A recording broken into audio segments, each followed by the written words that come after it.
L'enjeu principal du candidat pendant l'entretien, c'est à arriver en fait avec toute l'expérience qu'il a déjà, à retranscrire ce qu'il y a de plus pertinent pour le poste et à faire ressentir au recruteur que c'est la bonne personne et que c'est pas le candidat d'avant ou celui d'après.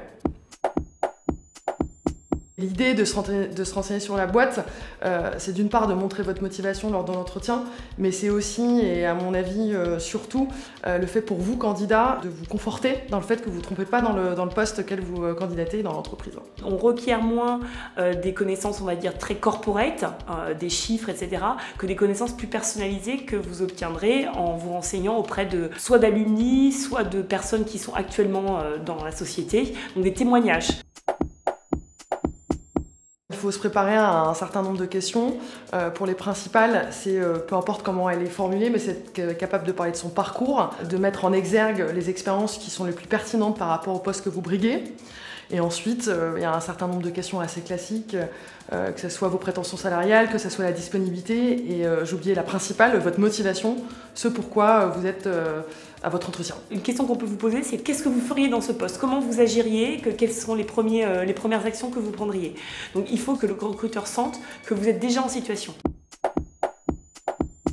Aller plus loin que les questions basiques, quel est le contour du poste, quels sont les challenges de l'entreprise dans les 6 mois à venir, éventuellement même poser des questions qui inversent le rapport de force, de type en quoi mes missions, en quoi mon poste vont avoir un impact dans les objectifs collectifs de la boîte. C'est hyper important d'être curieux, ne pas être curieux, c'est potentiellement laisser croire à votre recruteur que vous derrière vous ne serez pas investi, que vous ne serez pas fiable.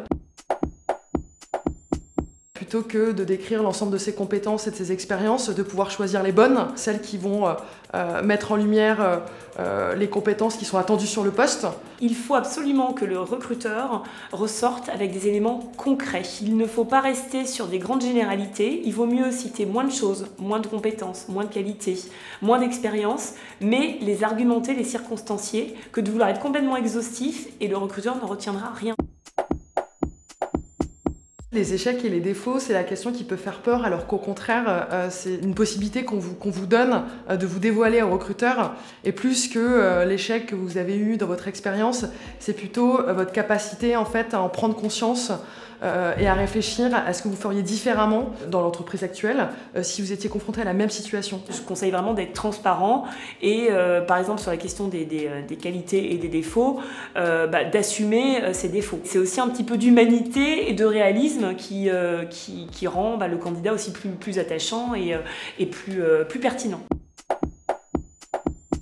L'idée, c'est d'adapter son style au secteur d'activité et à l'entreprise pour laquelle vous postulez. Il faut être comme on est. C'est sûr que quelqu'un qui arrive débraillé, ça passera pas, mais il faut être détendu comme on est dans la vie de tous les jours. Dans le domaine du conseil, je conseille d'être assez classique, c'est-à-dire d'avoir une présentation corporate et classique, de ne pas être original pour le coup là au niveau de l'habillement. Sur le tutoiement aussi, c'est vrai que nous, on a pour habitude en start-up de se tutoyer.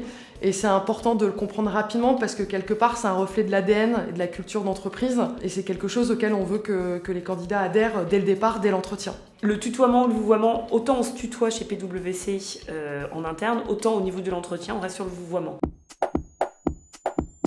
Il faut savoir évidemment quel est son niveau de rémunération et quelles sont ses prétentions. Quelqu'un qui n'a pas d'idée sur son salaire, pour moi, il y a 2 écueils principaux. Le premier, c'est que éventuellement vous pouvez donner l'impression de vous dévaloriser ou de ne pas avoir une idée de ce que votre travail, votre expérience valent. Ou à l'inverse, le fait de ne pas se préparer peut vous faire dire des choses que potentiellement vous pourriez regretter au moment de la négociation. Je ne conseille pas de poser la question si le recruteur n'en parle pas. Normalement, on vous posera la question, mais aborder directement le sujet de la rémunération sans que ça vienne du recruteur, je trouve ça assez maladroit.